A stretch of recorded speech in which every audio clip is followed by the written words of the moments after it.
Anarchism as a practice, an organised society that functions without hierarchical authority, has existed for tens of thousands of years.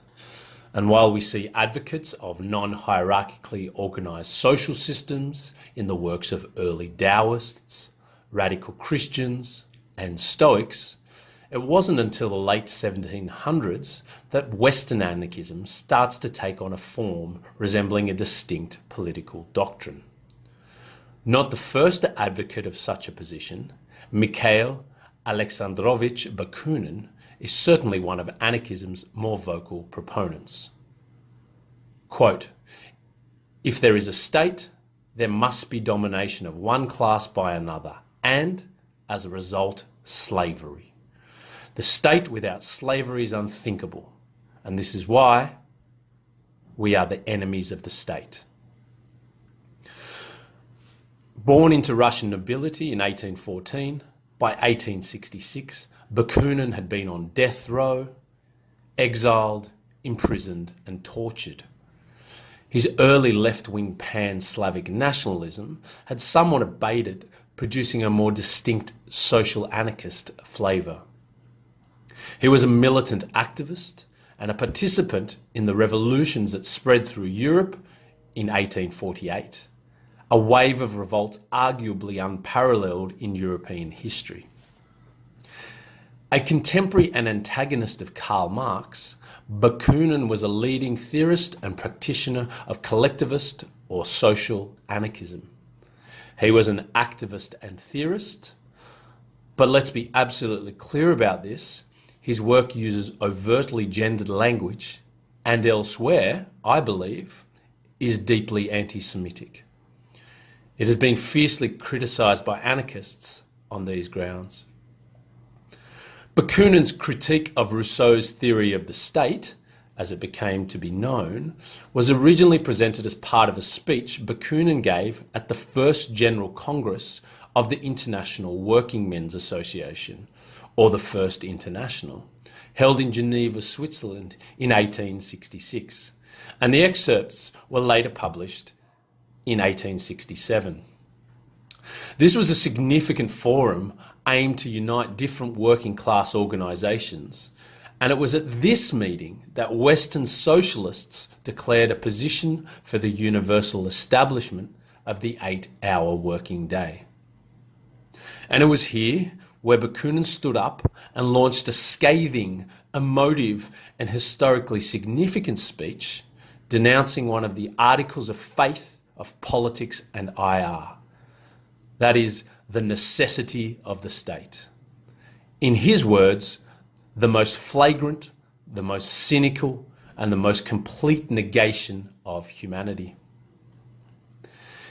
In critique of Rousseau's theory of the state, Bakunin argues that states, a specific way of organising political communities, will always be in conflict with another because that is the nature of states, to protect themselves or face annihilation. The people within these states, the sovereign, the government, they have little choice but to behave in this aggressive anti-humanist way.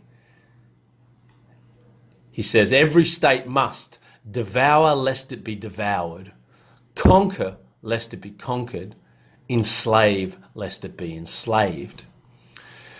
And this is a huge issue for Bakunin in that the state's survival is given more value and significance than humanity itself. By placing people within these artificially constructed state boundaries, what you are doing, for Bakunin, is severely privileging those within that state, those citizens, at the expense of others who are located physically and legally outside of those borders. One of his major issues is that while a state might sometimes extend human rights and a civilised approach to humanity to people within its borders, at the same time, well, if you are outside these borders, states think that they have every right to treat you with ferocious inhumanity. You will be plundered, exterminated, and enslaved at will. Why? Because Bakunin reckons that it is a state's supreme duty and greatest virtue to do whatever it must in order to protect itself. There is no higher value within a state system than of patriotism. And how does patriotism manifest? In the violence towards others that come into conflict with your state. States, statism, the system which dominates contemporary political formations privileges the state over humanity. And it leads to an anything goes in the name of the state mentality. Bakunin is saying that you have these acts that would otherwise be a crime, but when done in the interest of the state, they're okay. So he says that to, quote, offend, oppress, to despoil, to plunder, to assassinate or enslave, they are kind of agreed upon bad things for the most part. But then if you do it in the name of your state, it suddenly switches to being the most glorious thing you can do. Because you are a patriot, you are virtuous, you are fulfilling your duty as a citizen to no less protect and preserve your state. So you can see what he's getting at here. We might say that carpet bombing a people is not a good thing, but then put your state sticker over the bombs and create a narrative that suggests you were duty bound to do it because you were protecting your state. Well, then you become a hero, a patriotic warrior. Now, for some states, Bakunin acknowledges, they might show some humanity towards a conquered or governed population. They don't have to always plunder and exterminate. But this is not because of international law or any rubbish like that, he says, but because it makes sense politically to do so. It does not come from a sense of duty to other humans. Since the birth of states, Bakunin goes on, this sort of cruelty has been ever present. And patriotism has been used to justify some of the most horrific acts in recent history. And for this behaviour, protect the state at all costs, there is no higher glory. Instead, and articulated in his other works, Bakunin appeals to a justice, to a power source derived not from God and not from the state, but from humanity. He believes in the rights of people, in the dignity and necessity of the human species, and believes states are fundamentally unable to provide such rights.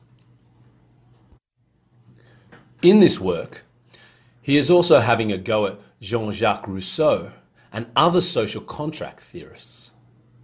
While they may share agreement that people have been tricked into coming together in a modern state form, tricked by the rich and powerful as a way of maintaining their own riches and power, Bakunin disagrees that any state, however well-intentioned, can ever be beneficial to humanity as a whole.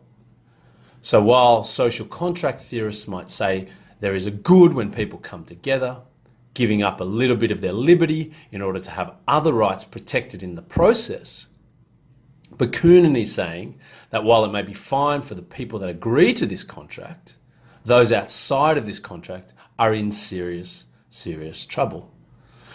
So, in a way, he's kind of agreeing with Hobbes, or at least the ways in which realist international relations scholars have applied Hobbes. Crudely, states cannot rely on anyone or anything other than themselves and need to be ruthless because other states are behaving the same way. But Bakunin critically disagrees with Hobbes' idea that pre-state life was necessarily brutal and that the state of nature is solitary, poor, nasty, brutish and short. Bakunin's attitude to human nature is complex, but broadly, he sees human nature as constructed and dependent on external circumstances and individual choices. And for Bakunin, when humans are put into these constrained relationships bound by the state, where the state's survival is the ultimate social goal, then it is not surprising that the sovereign or the government behave in extremely cruel ways to people that are outside of the state's boundaries. Cue torture, enslavement, and genocide. I find this scholarship so interesting because for me, it challenges and deeply problematizes foundational narratives of polls and IR regarding the state. It attempts to relocate power and autonomy firmly back in the hands of individuals and collectives. And while Bakunin wasn't the first to say it or even feel it, he was one of the more vocal advocates of this narrative. I was taught at school and at uni that people came together to form states so they could better deal with their external troubles as a whole, to fend off invading hordes. And they did this by actively selecting hierarchical structures to produce a better result. But maybe this is a foundational myth. Indeed, there is a rich body of scholarship now by academics like Pierre Clastres, James C. Scott, and Peter Gelderloos, and others, who appear to discredit this foundational narrative, highlighting instead stories of massive resistance to early state formation and the existence of stateless, fully functioning societies with large populations. Maybe states are not the be-all and end-all of organising political, social and cultural communities. In my travels, in my research, and in my ethnographies, and in my communications with social movement activists, militants, community organisers, Indigenous peoples and others, I have learned of other forms of social organising by communities who have chosen to live without overarching state authority and hierarchies. There are radical, active projects of social organisation premised on liberty, autonomy and respect in operation in North and South America, Latin America, Africa, in Asia, Europe and the Pacific. Examples of the reconfiguration of power relationships within contemporary society.